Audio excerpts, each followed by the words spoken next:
Aleluya. Gloria al Señor Jesucristo. Bendito sea el nombre del Señor. Te alabamos, Padre, te bendecimos esta mañana preciosa, porque tú eres bueno, Señor, porque tu misericordia no tiene límites, es para siempre. Aleluya. Gloria al Señor.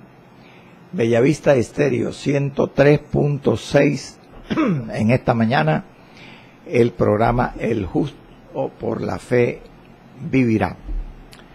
Vamos a la lectura de la palabra del Señor, dándole o enviándole un especial saludo y un abrazo rompecostilla. Gloria al Señor, a los siervos del Señor especialmente. Vamos a la palabra, amado. Versículo 25 al 30, capítulo 23. Hechos. Dice la palabra, en el nombre del Padre, del Hijo, del Espíritu Santo. Y escribió una carta en estos términos: Claudio Lisias, al excelentísimo gobernador Félix, salud.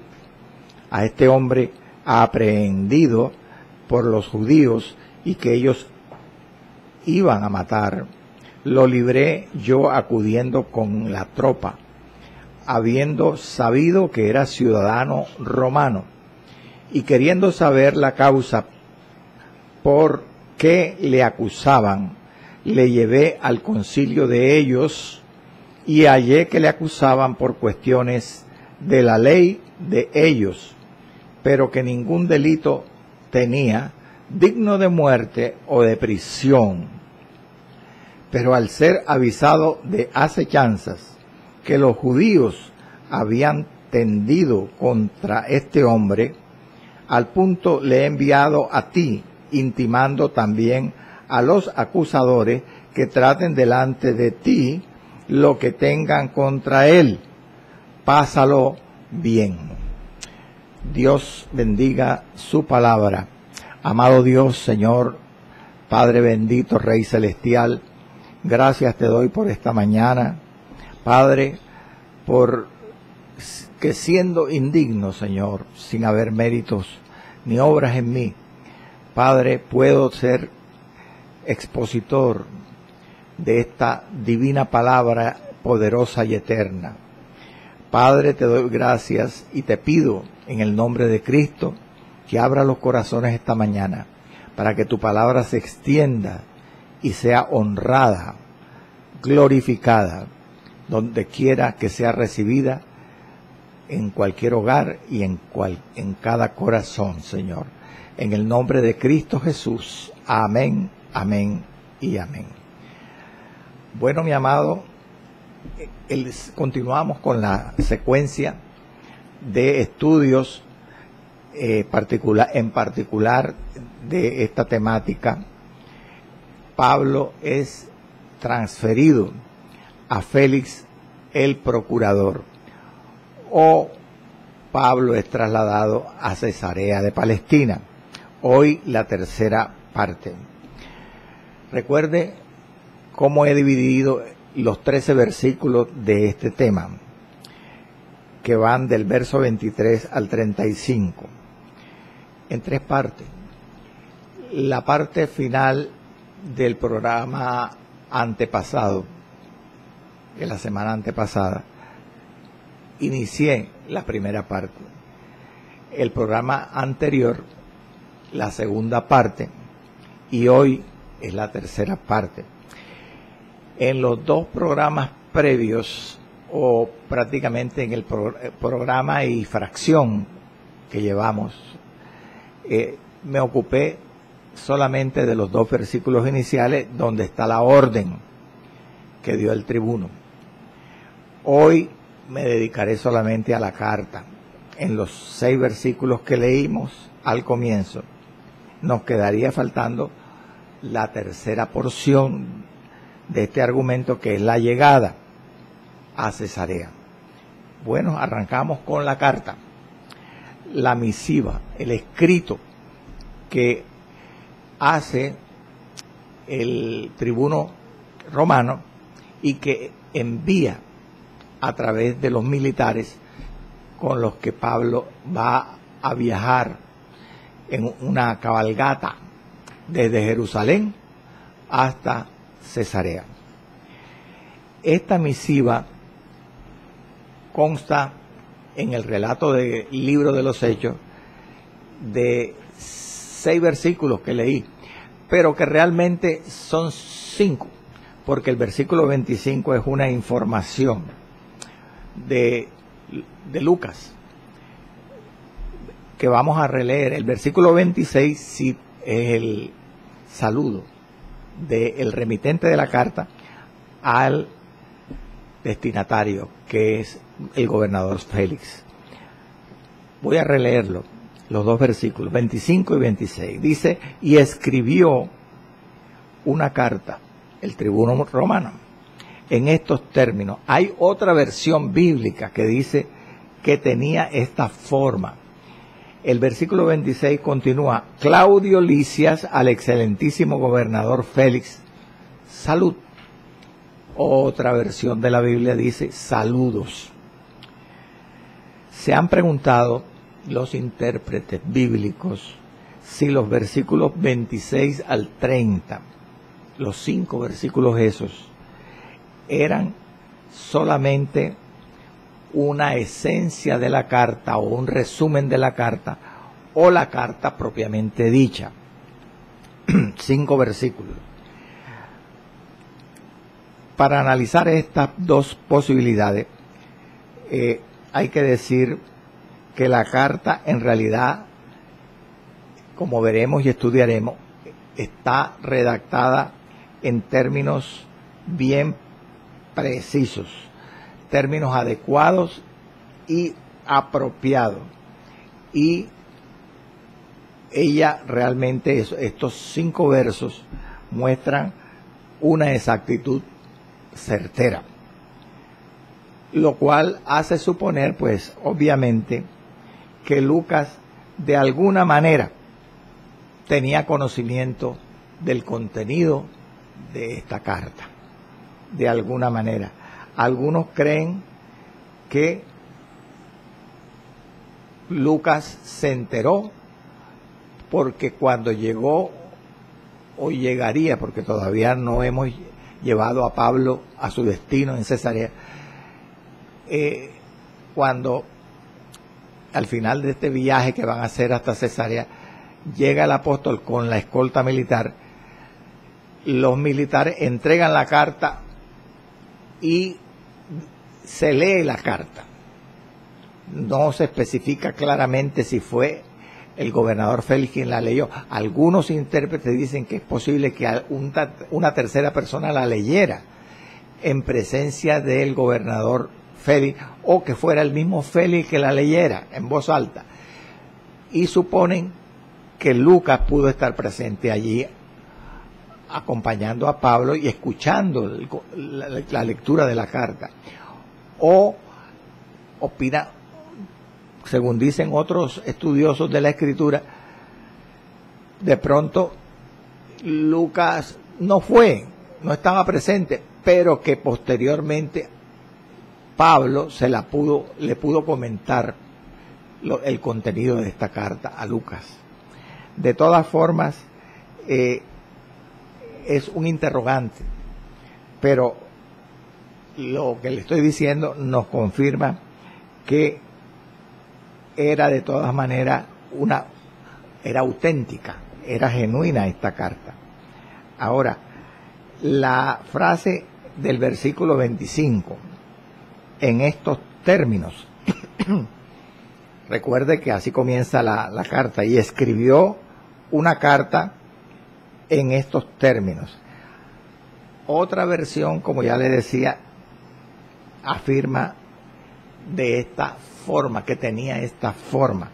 Esa otra interpretación de este verso 25 ha hecho suponer algunos que el autor del libro, Lucas, tenía intención de escribir más completamente la carta, o sea, extenderse un poco más en detalles, pero la verdad es que no lo hizo, porque nada más están contenido el tema de esta carta en 5 versículos.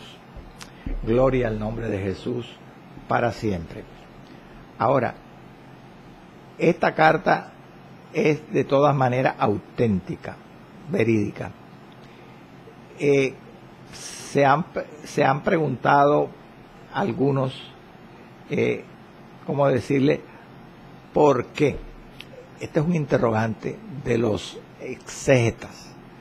¿Por qué debía el oficial romano, Lisias, que es su nombre, enviar a su superior, Félix, el gobernador de Judea, una carta especificando los hechos relacionados con el caso de Pablo?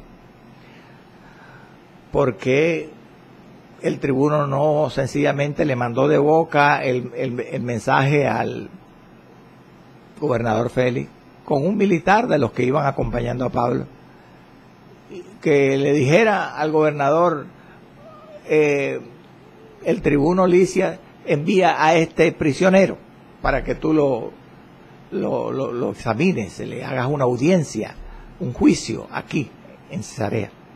Porque tuvo que mandar una misiva, un escrito detallando en forma breve, como vemos, los datos del preso. Bueno, la respuesta es porque en la ley romana estaba estipulado. La ley romana exigía que un oficial romano, al enviar un detenido a un gobernador, como el caso de Lisias con Pablo, debía enviar los detalles del caso del detenido, en este caso a Cesarea, especificando los detalles breve y al punto del caso del detenido. Escrito que la ley romana lo llamaba elogium en latín. Todo oficial romano, en conclusión, debía enviar un elogium a su superior explicando los detalles del caso de un detenido con terceras personas. Gloria al nombre de Jesús. Esto era cuestión procedimental, era un proceso, hermano, era una obligación que tenía el oficial. Incluso hay tratadistas que opinan que el apóstol Pablo, escuche, tuvo que haber recibido un facsímil, una copia de esta carta después que Pablo apeló al César en Roma, al emperador, cosa que ocurrió o ocurrirá en nuestro estudio en el capítulo 26 de Hechos. Allí Pablo, ante otro gobernador diferente a Félix llamado Festo, le pide a este gobernador que lo envíe a Roma para que lo siga juzgando Nerón, el emperador de Roma. Bueno, volvamos a la idea. En este pasaje, cuando estudiamos la carta escrita originalmente por el tribuno y reproducida en el libro de Hechos por Lucas, hay que decir eso, que algunos intérpretes opinan que es posible que después que Pablo recurrió, repito, ante Festo, otro gobernador, para que lo enviaran a Roma a seguirle su juicio, en ese momento debió suministrársele al apóstol Pablo un facsímil, una copia de esta carta. Bueno, ya explicaré con detalle en qué se basan los intérpretes para suponer esto. Pero sigamos lo que dice, quiero repetir, el versículo 25. Y escribió una carta en estos términos, o que tenía esta forma. Sobre este versículo surge otra pregunta. ¿En qué idioma debió ser escrita esta carta originalmente? Bueno, como el escritor original era un oficial romano, opinan los intérpretes que como un hombre culto que era el tribuno Licias, debió haberle escrito en latín, que era hablado por los romanos cultos. Ahora, en ese evento se supone que Lucas, al enterarse de su contenido, como le he dicho en el curso de este estudio, ya fuese porque la escuchó de viva voz del lector, que pudo ser Félix, o porque al no estar él presente, la otra posibilidad, allí en Cesarea, Pablo se la comentó después.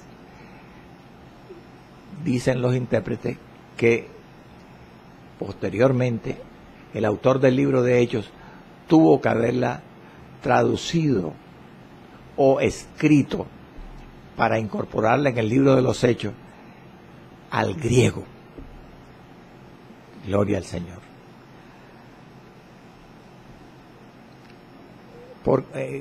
¿Cómo se entiende que si Lucas se enteró de esta carta de viva voz, leída en latín, la tradujo o la pudo haber traducido al griego?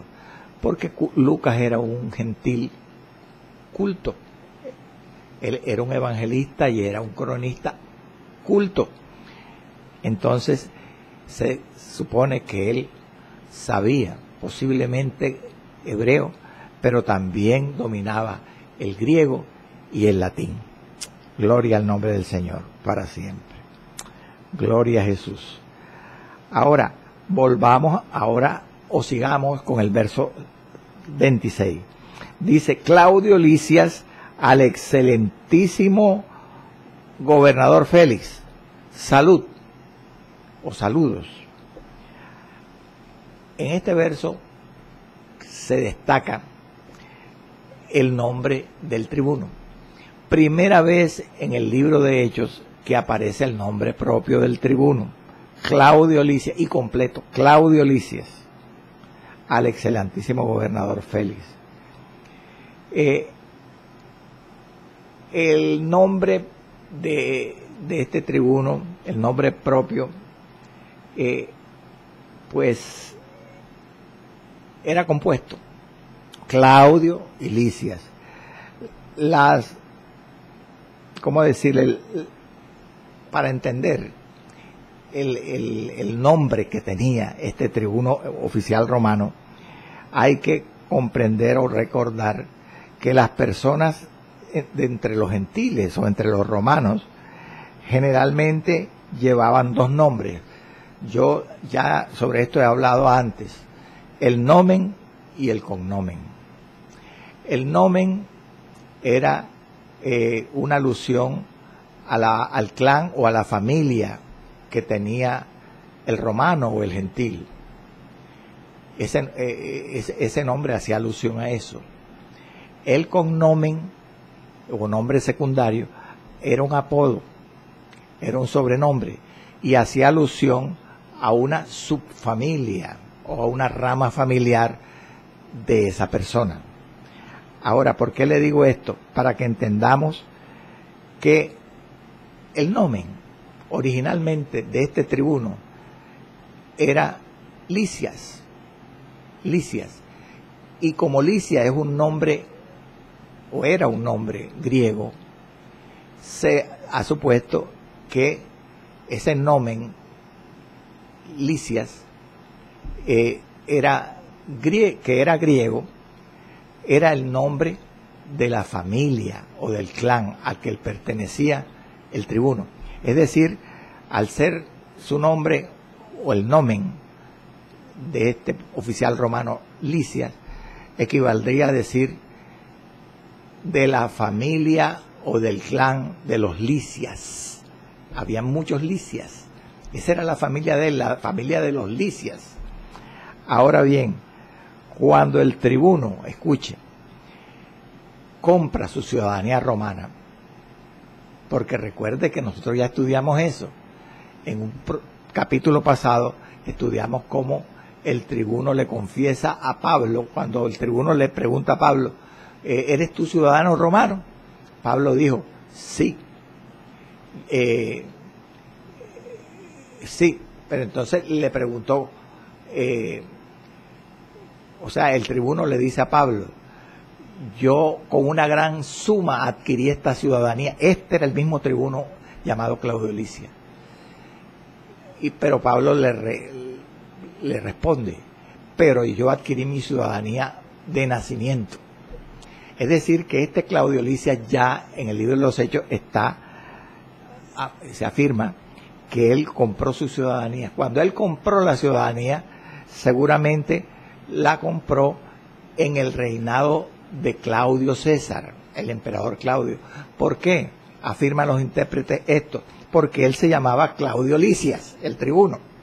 Entonces se afirman, los intérpretes lo dicen con completa seguridad, que al ser el nomen del tribuno un nomen griego, Lisias, y después comprar su ciudadanía romana en los días de Claudio César, él lo que hizo fue reemplazar su nomen griego de Lisias por otro nomen, el nomen de Claudio.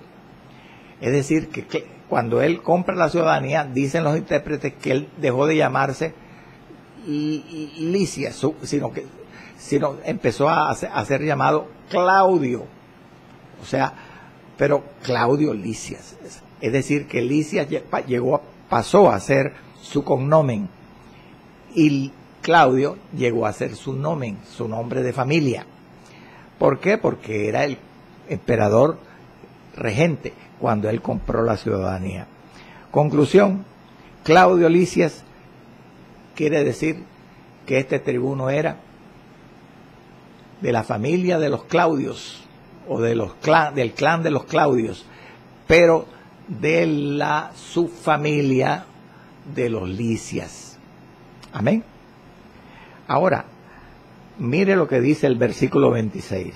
Claudio Lisias al excelentísimo gobernador Félix. ¿Y de Félix qué? ¿De su nombre qué? Ya hablé sobre el nombre del tribuno. El nombre Félix. Bueno, esto es algo que se discute, es un asunto controversial, amado. El nombre de Félix.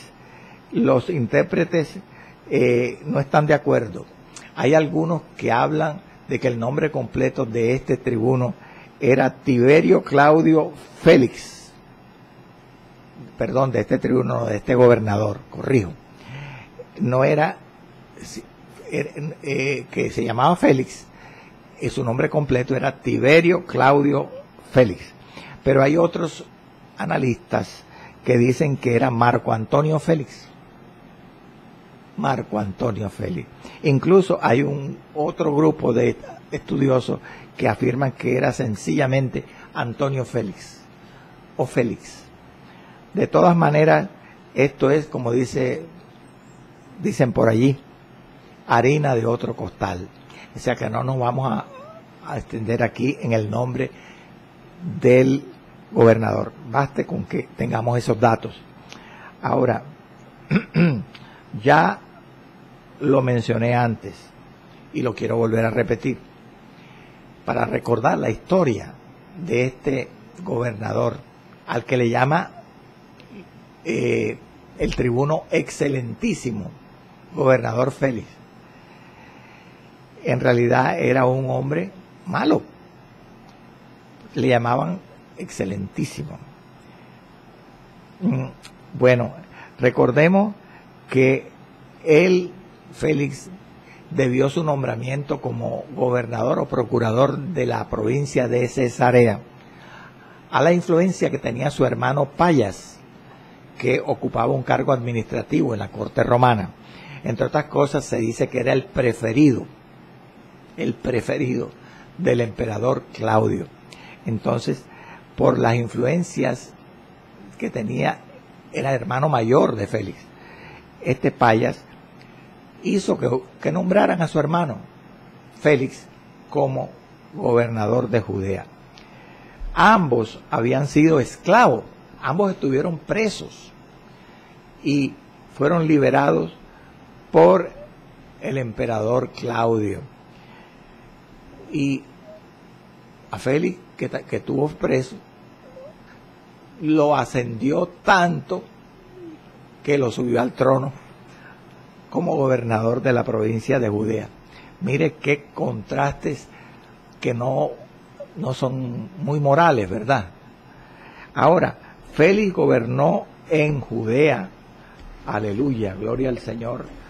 Yo tengo aquí la fecha del año 52 después de Cristo, de nuestra era cristiana, hasta el año 59.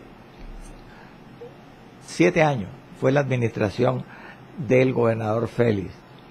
Y su administración, se dice, como ya lo mencioné algo de esto antes, fue una administración poco honrosa. La administración de Félix no fue muy distinguida. Y como un ejemplo, ¿verdad?, como una muestra de su mala administración, la historia relata que después que Félix derrotó a los seguidores, de eso habla Flavio Josefo, el historiador judío. Dice él que en su libro Antigüedades, este historiador Josefo, que en el gobierno de este procurador Félix ocurrió la derrota de los seguidores del líder egipcio con el cual el tribuno Lisias precisamente confundió a Pablo. Allá en el capítulo 21 de Hechos, versículo 38, ya eso lo estudiamos antes. No quiero volver a tratar eso ni a leer el versículo, pero en aquella ocasión el tribuno Lisias confundió al apóstol Pablo con un líder egipcio que había sacado al desierto 4,000 sicarios. Bueno, esa rebelión fue sofocada, dice Josefo, por Félix, precisamente, el gobernador Félix y las tropas romanas. Pero resulta que la administración de Félix, como le estoy diciendo, no fue muy honrosa. Se dice que a consecuencia de este enfrentamiento de las tropas romanas para sofocar, para derrotar a los rebeldes que un líder egipcio había sacado al desierto,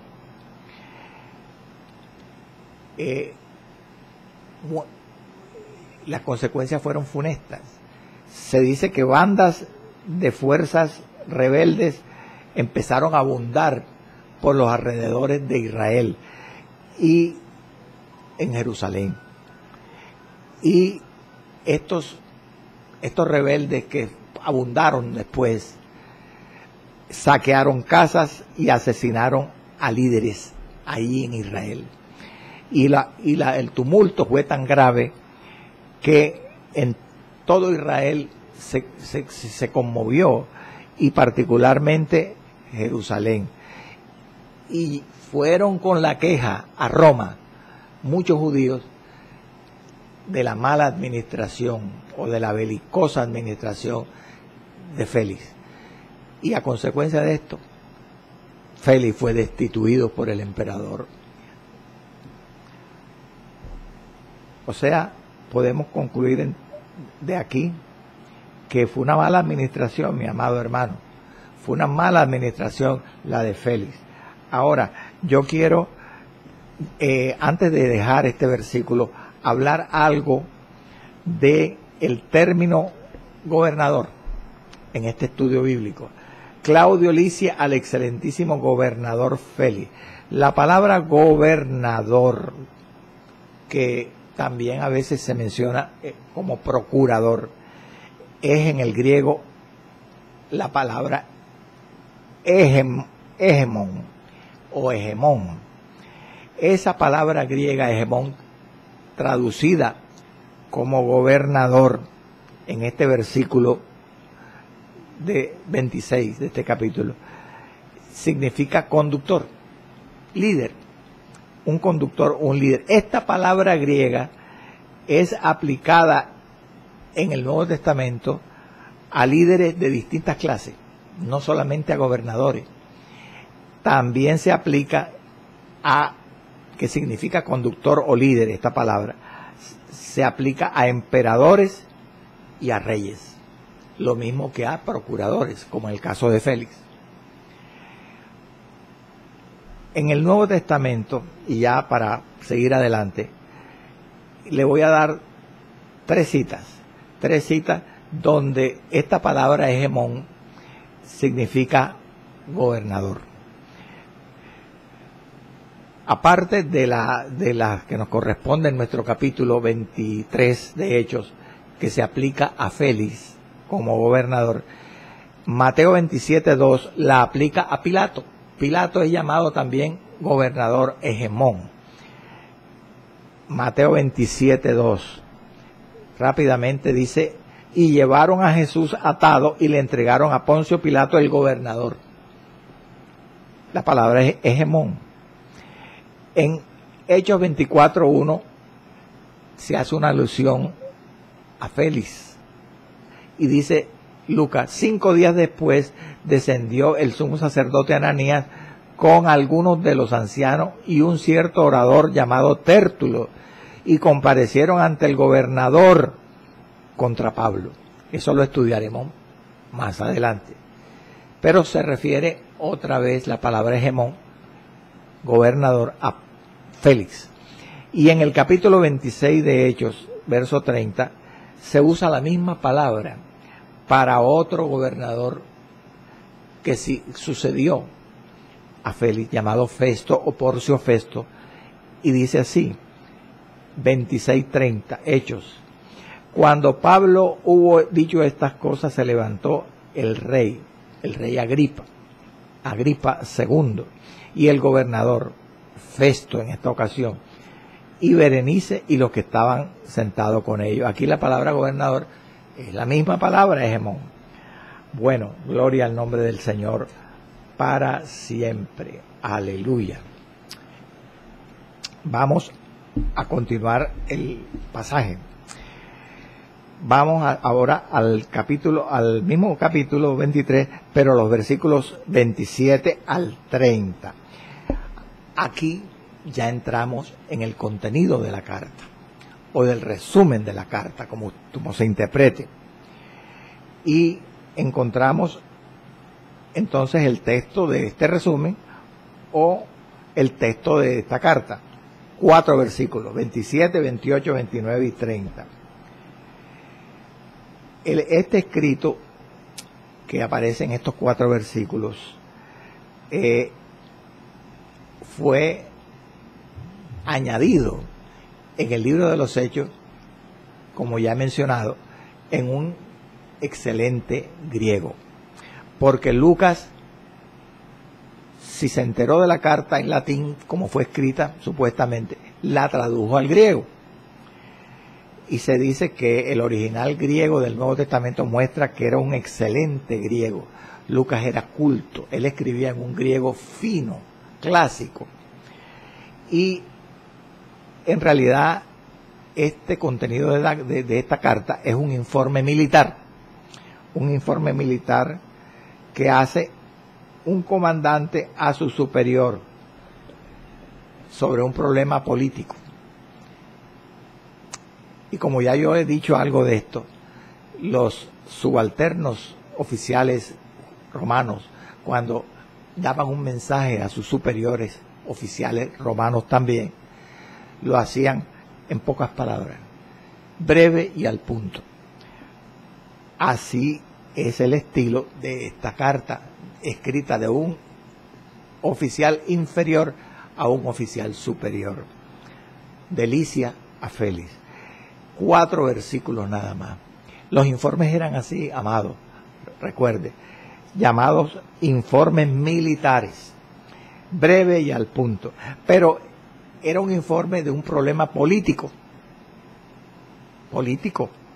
sobre Pablo. El texto, en realidad, de estos 4 versículos nos muestra es, como decirle, el caso de Pablo en sí, en pocas palabras, y la actuación del tribuno, la actuación del oficial militar en el caso del apóstol. Eso es lo que tratan los 4 versículos. Gloria al nombre del Señor para siempre. Ahora, hay algo interesante y quiero leer los versículos en la Biblia. Estos 4 versículos se refieren a acontecimientos que ocurrieron, de los cuales los que hemos seguido el estudio del libro de los Hechos ya estamos familiarizados. Transcurrieron desde que hubo un alboroto en el templo y casi matan a Pablo, la vida del apóstol estuvo en riesgo, hasta cuando el tribuno se enteró de una trama, de una complot, por lo cual decidió enviar a Pablo de Jerusalén a Cesarea. Todo ese lapso, todo ese intervalo del tiempo, el tribuno lo resume en 4 versículos. Ahora, releamos para recordar y poder entender mejor, familiarizarnos con la carta que estamos estudiando. El momento desde que trata esta carta hasta el momento en que trata dicha carta. Bueno, el alboroto que hubo en el recinto del templo y que puso en peligro la vida del apóstol Pablo está resumido en 2 versículos, Hechos 21, 30 y 31. Recuerde, eso lo estudiamos antes. Así que toda la ciudad de Jerusalén se conmovió y se agolpó el pueblo, y apoderándose de Pablo le arrastraron fuera del templo e inmediatamente cerraron las puertas y procurando ellos matarle. Y se le avisó al tribuno de la compañía que toda la ciudad de Jerusalén estaba alborotada. Desde ese momento, en Jerusalén, empieza a escribir el tribuno. Y los datos que da en 4 versículos abarcan hasta cuando el tribuno se entera, por boca del sobrino de Pablo, de una trampa para matar a Pablo, escrita en Hechos 23, versos 20 y 21. Recordemos, los judíos, dice el sobrino de Pablo al tribuno, han convenido en rogarte que mañana lleves a Pablo ante el concilio, como que van a inquirir alguna cosa más cierta acerca de él, pero tú no les creas, porque más de 40 hombres de ellos le acechan, los cuales se han juramentado bajo maldición a no comer ni beber hasta que hayan dado muerte a Pablo. Una vez refrescada nuestra memoria, volvamos a la carta. Toda esa serie de eventos, acontecimientos, el tribuno la resume en 4 versículos. Gloria al nombre del Señor para siempre. Aleluya. Ahora, a pesar de lo que le he dicho, el problema no está, según dicen los estudiosos bíblicos, en que el texto de la carta sea tan breve o resumido tan en pocas palabras, 4 versículos, sino que el veneno que tienen esos versos, una parte de esos versos, el veneno.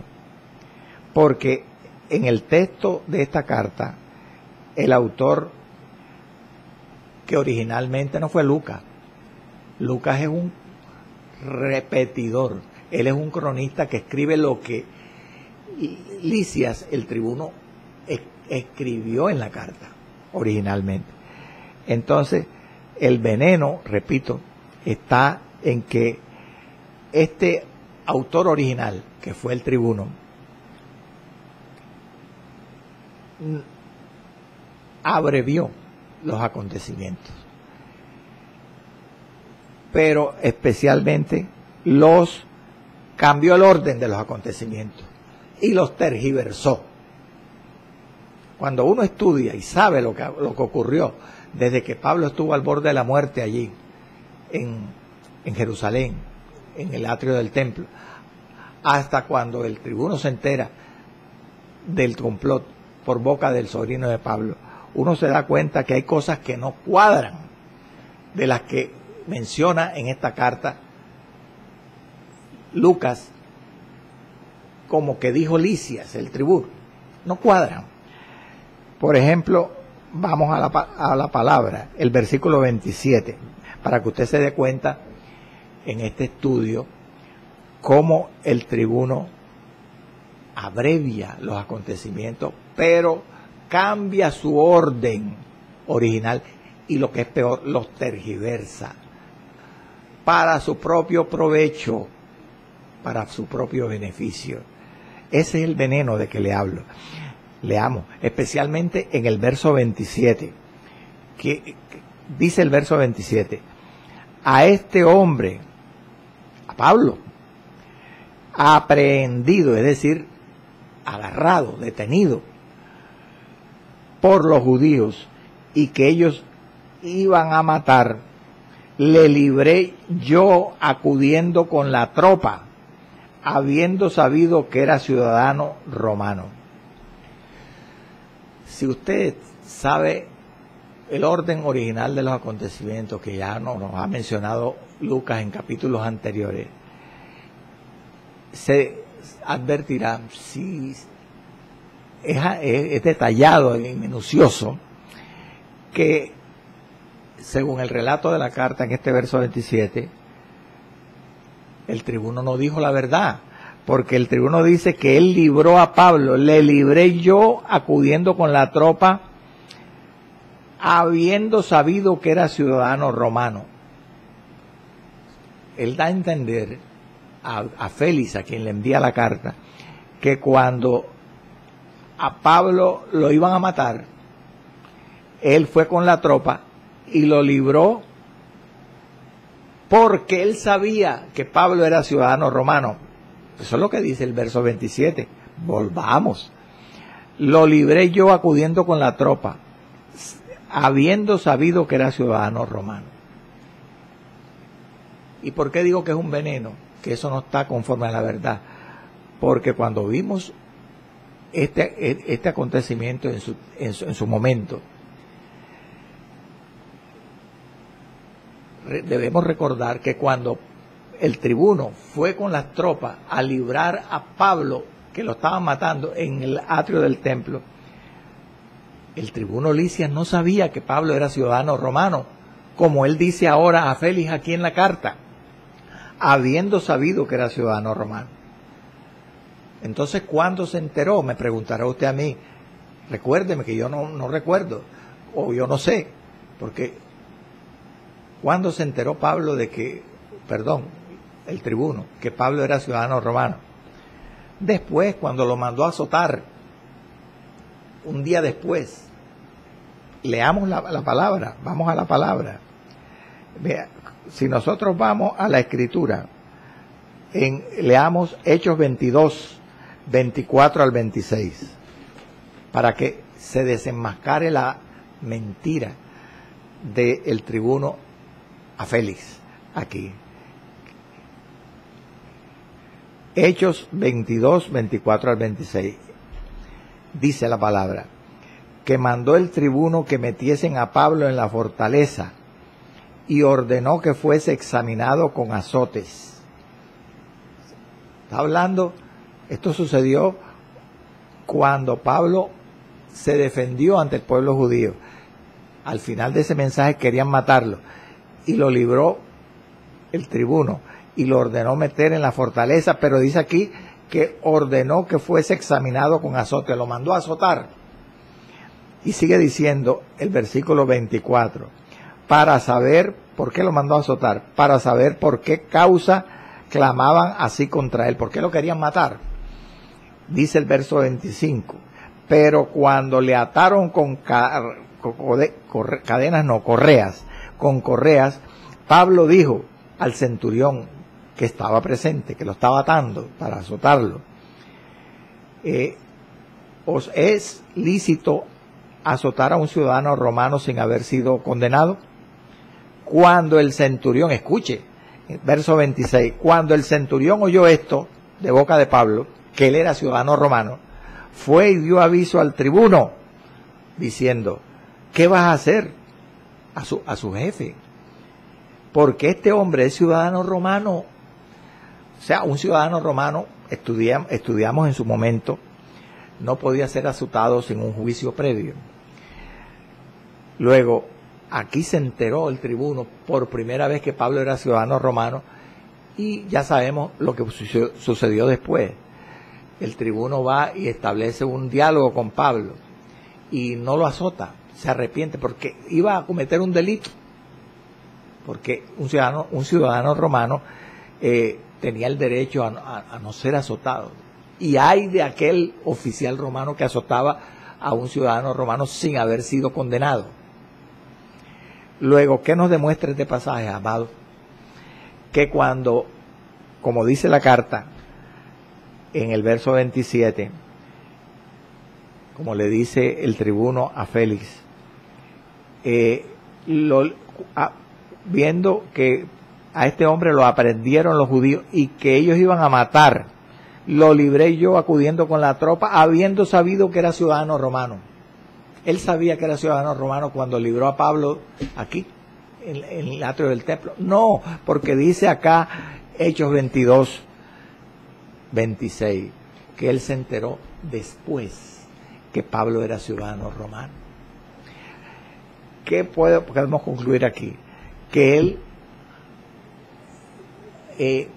abrevia todos los acontecimientos durante este tiempo de la permanencia de Pablo en Jerusalén, pero lo que es peor, altera el orden de los acontecimientos para su beneficio, haciendo ver a Félix que él sabía ya, cuando libró a Pablo de la chusma, que era ciudadano romano, que no lo era según dice el pasaje. Era una mentira del tribuno. Le dice, ¿para qué hacía eso? Para quedar bien ante su superior Félix y ponerse en gracia con una mentira, bendito sea el nombre del Señor. Es más, escuche, como dicen los intérpretes, no solamente él en esta carta, Lisias, el tribuno, le dice a Félix lo que a veces le conviene a él, sino que además Lisias no mencionó cosas que ha debido mencionar en la carta. Por ejemplo, que ese Pablo que él manda a Félix a Cesarea, que van a perseguir los judíos o están persiguiendo a muerte en Jerusalén, ese líder judío, él lo confundió con un líder egipcio que había sacado al desierto a 4,000 sicarios, como dice Hechos 21:38.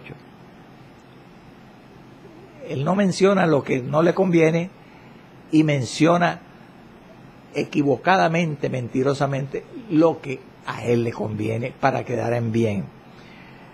O sea, podemos concluir, hermano amado, en este estudio bíblico pormenorizado del libro de los Hechos, que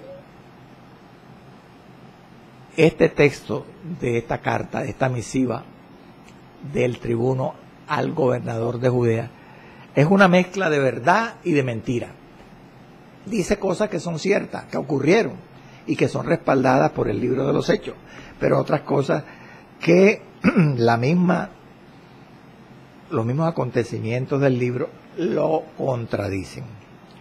Entonces, podemos concluir, para equilibrar ¿cómo decirle? Lo que yo le he enseñado, hermano amado, lo que hemos aprendido en estudios pasados, hablando del tribuno Lisias, con lo que ahora estamos enterándonos de él mismo, de esta misma persona, al estudiar la carta que él envía a Félix, que a pesar de que él, como ya yo lo enseñé antes, lo dije, mostró ser una persona justa y prudente al decidir trasladar a Pablo desde Jerusalén a Cesarea, con una comitiva abundante, bien armada, de militares, para que no peligrara la vida del apóstol. A pesar de esta justicia y de esta prudencia que mostró el tribuno, ahora aquí, al estudiar la carta y darnos cuenta que tergiversa los acontecimientos y miente para quedar bien en algunos apartes de esta carta, él mostró que su justicia y prudencia no eran solamente virtudes, que él no solamente tenía virtudes, que él también tenía grandes defectos. El tribuno Lisias era mentiroso, era egoísta, quería sobresalir. Así pasa con la gente del mundo, hermano. Cuando usted no tiene a Cristo, mi amado, usted tiene cosas buenas, virtudes, pero tiene grandes defectos, y defectos que lo hacen pecar a usted mismo y a otras personas. Qué diferencia tan grande cuando la persona viene a Cristo. Qué diferencia tan grande cuando la persona es transformada por el poder del Espíritu Santo y la sangre de Jesús. Esa persona, sus defectos se van eliminando y va adquiriendo otras virtudes que aún ni tenía, porque la vida de Cristo cambia a la persona. Qué lindo. De todas maneras, gloria al Señor, este hombre Félix tuvo algo que se le abona en el caso de Pablo, pero aquí se puso en gracia con mentiras delante del gobernador Félix. Bendito sea el Señor. Sigamos, hermano, el versículo 28. No sé cuánto nos queda, hermano. Vamos hasta que no, vamos hasta el minuto 30. Bueno, gloria al Señor. Versículo 28. Sigue diciendo la carta. Y queriendo saber la causa, continúa el tribuno informando al gobernador Félix sobre el caso de Pablo. Y queriendo saber la causa por qué le acusaban, le llevé al concilio de ellos. Eso sí era verdad, perfectamente, como decirle, perfectamente sustentado por el contexto del libro de los Hechos.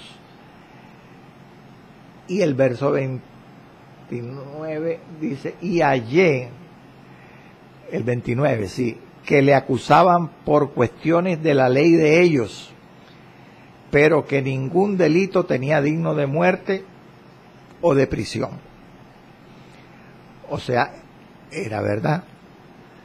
Y el concepto de él que le menciona a Félix, de que para él, para el tribuno, Pablo no tenía ningún delito de que acusarlo, ni que merecía muerte ni encarcelamiento. Esas eran unas palabras laudatorias, de alabanza y de reconocimiento moral para el apóstol Pablo, y eran verdad también. Entonces, ahora, sobre estos dos versos que le acabo de leer, Lucas aquí, en estos versos 28 y 29, repito, de la presentación frustrada de Pablo ante el concilio judío,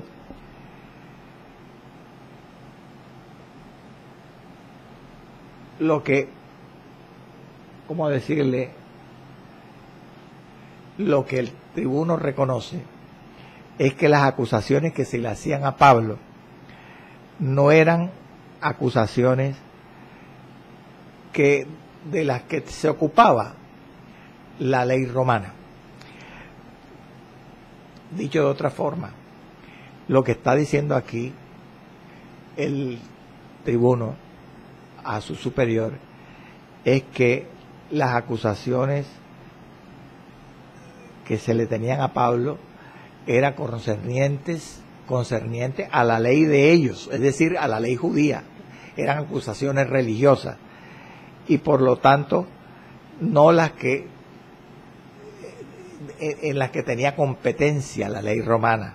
Por eso es que él dice que Pablo, según él, no tenía delito digno ni de muerte ni de prisión. Se podía decir también que Félix lo consideró inocente a Pablo, dicho también sencillo y al punto. Entonces la ley religiosa judía era la que acusaba a Pablo y solamente los religiosos judíos serían lo que las autoridades, las personas que tendrían competencia para juzgarlo y para evaluar su absolución o su culpabilidad. Es decir, que el tribunal político no era donde Pablo debía comparecer, era en el tribunal religioso. Por eso fue que más adelante, amado, vamos a estudiar en el capítulo 26, el gobernador Festo, que sucedió a Félix, le propuso a Pablo, eso lo estudiaremos en su momento con detalle, ser juzgado en Jerusalén. O sea, regresarlo a Jerusalén, porque Festo también ejerció en Cesarea, donde Félix ejercía, puesto que Festo también era gobernador de Judea como Félix. Entonces Festo le propone a Pablo ser juzgado en Jerusalén. ¿Por qué le propuso en el capítulo 26? Le propondrá en nuestro estudio esto, precisamente porque Festo también reconoció que las causales por las que se condenaba a Pablo eran religiosas y no políticas, eran de competencia de la ley judía y no de la ley romana. Pero ¿qué hizo Pablo en su momento? O hará en el capítulo 26, apelar a César. Prefirió ser juzgado por el mismo emperador romano en Roma que ser juzgado por sus paisanos en Jerusalén. Le tenía más temor, más miedo Pablo a sus propios paisanos, al odio de sus propios paisanos, que al odio de un impío perverso como era el emperador Nerón. Entonces usted se preguntará, hermano, pero usted está diciendo que las causas por las cuales se condenaba a Pablo eran religiosas y que un tribunal religioso debía juzgarlo, como propuso Festo, que volviera a Jerusalén para que los judíos del concilio lo juzgaran. Entonces, ¿por qué Festo aceptó enviarlo a Roma cuando Pablo apeló al César? Si el tribunal romano era político, no era religioso. Por los derechos a que tenía Pablo como ciudadano romano. Un ciudadano romano podía apelar al tribunal del imperio, al tribunal, ser juzgado ante el tribunal del César. Si no le cuadraba algo en un tribunal rural, corriente, en alguna provincia, era un derecho, aunque no fuera lógico, pero el derecho tenía que cumplirse. No era lógico, y eso lo sabía Festo. Festo le ha podido decir a Pablo cuando apeló a César: Pablo, pero ¿por qué quieres irte para Roma? Si Nerón, el emperador, no te va a juzgar el caso tuyo que es religioso. No le dijo nada, sencillamente lo mandó para Roma, porque era un derecho que tenía Pablo como un nacional o residente romano. Bendito sea el nombre del Señor para siempre. Gloria al Señor. Yo creo que hasta aquí me ayudó Jehová. Gloria al Señor. Padre, te alabamos y te bendecimos. Gracias te doy, Señor, por este